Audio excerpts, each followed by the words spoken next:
discuss AC through an inductor L and a resistor R in series. This is a resistor R and this is a inductor L connected in series through a source of EMF Vm sin omega t.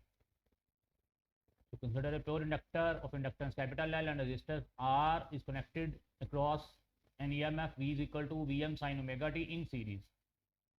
At any instant of time t, let the current be I. The back EMF developed in the inductor L di by dt oppose करता है applied EMF V को. ठीक है student. तो effective EMF in the circuit क्या आ गया? V minus L D I by D T. And किसके बराबर होगा? आई आर के बराबर. आप ऐसे भी लिख सकते हो V is equal to I R plus L D I by D T. ठीक है student. V minus L D I by D T को L D by D T oppose करता है अपनी कारण को, EMF को, और वो जो टोटल वोल्टेज आएगी अब किसके बराबर आएगी? कौन सा अब एलिमेंट आ गया है? Register I R. और V इज इक्वल टू क्या आ गया? L D I by D T. V क्या है? V M sine omega T. So V M sine omega T क्या आ गया? I R plus L D I by D T. ठीक है स्टूडेंट. तो करंट क्या आ गया? I is equal to I M sine omega T minus phi. यहाँ पे अब क्या सुपोज कर लिया हमने? करंट क्या कर रहा है? लैग कर रहा है by phase angle phi. I M क्या है? Maximum value of current which is given by. अब स्टूडेंट मैं यहाँ पे ये प्रूव करके बताता हूँ आपको. अब इस वाले केस में क्या है? Voltage and current are in same phase in case of pure resistor. And inductor के केस में करंट क्या करता था? लैग करता था. तो वी एल अब यहाँ पे आ गया. अब दोनों V L and V R voltage applied across EMF, sorry voltage applied across inductor क्या है? लीड करती है, तो लैग करती है बाय एंगल 90 डिग्री. ठीक है स्टूडेंट. करंट यहाँ पे क्या करता है? लैग करता है बाय EMF कितना? Through an angle 90 degree. और करंट एंड रजिस्टर के केस में क्या है? They are in same phase, angle 0 है. VR और VL के बीच में एंगल कितना आ गया? 90 degree. So two vectors are perpendicular to each other. Resultant क्या आएगा?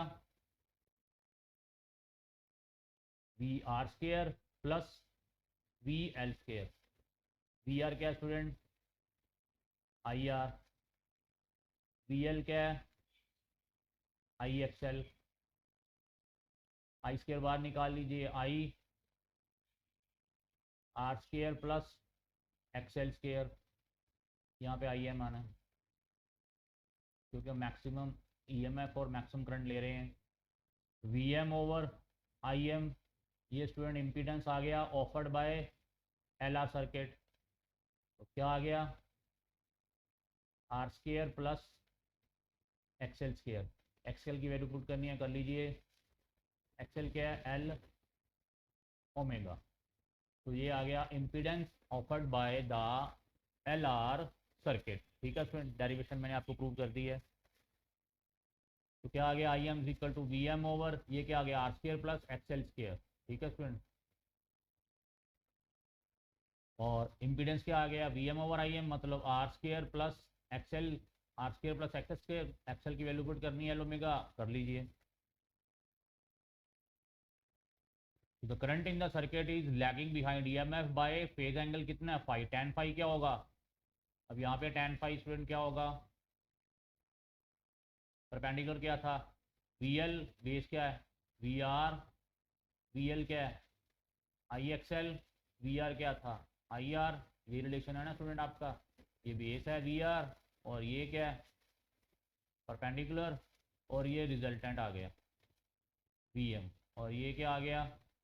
Phase angle phi. और ये करंट है. ठीक है स्टूडेंट. करंट यहाँ पे क्या कर रहा है?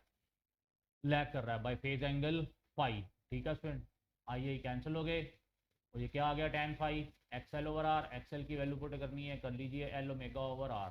तो यहाँ से फाई अब निकाल लेंगे. फाई क्या आ जाएगा? tan inverse L omega over R और XL ओवर R.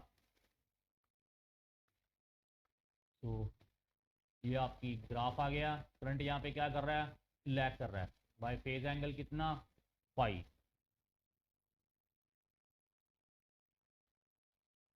तो student MCQs EMF and current in a circuit are such that E is equal to E naught sin omega t and I is equal to I naught sin omega t minus phi. This AC circuit contains, तो यहाँ पे क्या होगा, R and L, R and C, only R, only C. Current क्या कर रहा है student, lag कर रहा है, तो ये कौन सा सर्किट था, R and L. AC circuit having resistance and capacitance, क्या था स्टूडेंट, रेजिस्टेंस एंड कैपेसिटेंस में करंट क्या करता है, leads the EMF by phase angle phi. Next student article आ गया AC through LCR circuit. This will discuss in next lecture.